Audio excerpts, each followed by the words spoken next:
கட்டுறது கைமண் அளவு கல்லாதது உலகளவு என்ற அவையாறு மாக்கிருக்கேனுங்க. ஆண்ட்ரூஸ் டெக் தமிழ் நண்பர்கள் அனைவருக்கும் வணக்கம். இன்றைக்கி நீங்கள் பார்க்க போகிற வீடியோ கண்டிப்பாக உங்களுக்கு மிகவும் பயனுள்ளதாக இருக்கும். வீடியோ ஸ்கிப் பண்ணாமல் கடைசி வர பாருங்கள். அதுக்கு முன்னாடி நம்ம சேனலை சப்ஸ்கிரைப் பண்ணி வச்சுக்கோங்க. கூட பக்கத்தில் இருக்க பெல் ஐக்கனை கிளிக் பண்ணி வச்சுக்கோங்க. வாங்க ஃப்ரெண்ட்ஸ், வீடியோக்குள்ளே போகலாம். நண்பர்களே, இந்த வீடியோவில் எதை பற்றி பார்க்க போகிறோம் அப்படின்னா, instant Racold heater 3 litre instant heater அடிக்கடி ட்ரிப் ஆகுது அப்படிங்கிறதான் கஸ்டமரோட கம்ப்ளைண்ட்டு. இது எங்கே ட்ரிப் ஆகுதுன்னா, ஹீட்டருக்குள்ளேயே ட்ரிப் ஆகிடுது அப்படிங்கிற கஸ்டமர் கம்ப்ளைண்ட். நம்ம போய் பார்க்கும்போது உண்மையாகவே அப்படி ட்ரிப் ஆகிடுச்சு.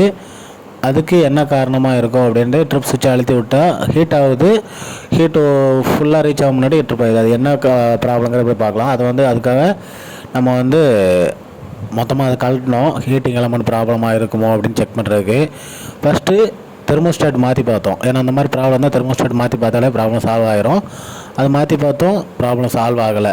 அதுக்கப்புறம் ஹீட்டிங் எலமெண்ட்டை கலட்டி பார்க்கும்போது தான் தெரிஞ்சது என்ன ஆச்சுன்னா, ஹீட்டிங் எலமெண்ட் தெர்மோஸ்டாட்டுக்குன்னு ராட் வைக்கிற ஒரு கம்பியில் டச் ஆகிட்டு இருந்தது.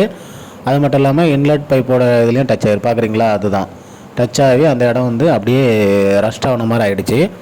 ஸோ இதனால தான் என்ன ஆகுது அப்படின்னா, அந்த தெர்மோஸ்டாட் தண்ணியோட ஹீட்டை சென்ஸ் பண்ணுறதுக்கு முன்னாடியே ஹீட்டிங் எலமெண்ட் தெர்மோஸ்டாட்டோட ராடில் டச் ஆகியிருந்ததுனால சீக்கிரமாக அந்த ஹீட்டிங் எலமெண்டோட டெம்பரேச்சரை சென்ஸ் பண்ணி அப்படியே மொத்தமாக அப்படியே சுவிட்ச் ஆஃப் ஆகிடுது, ட்ரிப் ஆகிடுது. ஸோ இதுதான் காரணம், கண்டுபிடிச்சிட்டோம். இதுக்கு சொல்யூஷன் என்ன அப்படின்னா, மொத்தமாக அந்த பேஸ் பிளேட்டு மாற்றணும். பேஸ் பிளேட்டு அதுக்கப்புறம் ஹீட்டிங் எலமெண்ட்டையும் மாற்றணும். ஆல்ரெடி தெர்மோஸ்டாட் மாற்றியாச்சு. இந்த ரெண்டும் மாற்றினா ப்ராப்ளம் சால்வ் ஆகிடும். ஸோ கஸ்டமர்ட்டையும் இன்ஃபார்ம் பண்ணி அதுக்கப்புறம் மாற்றி கொடுத்து ப்ராப்ளம் சால்வ் ஆகிடுச்சு.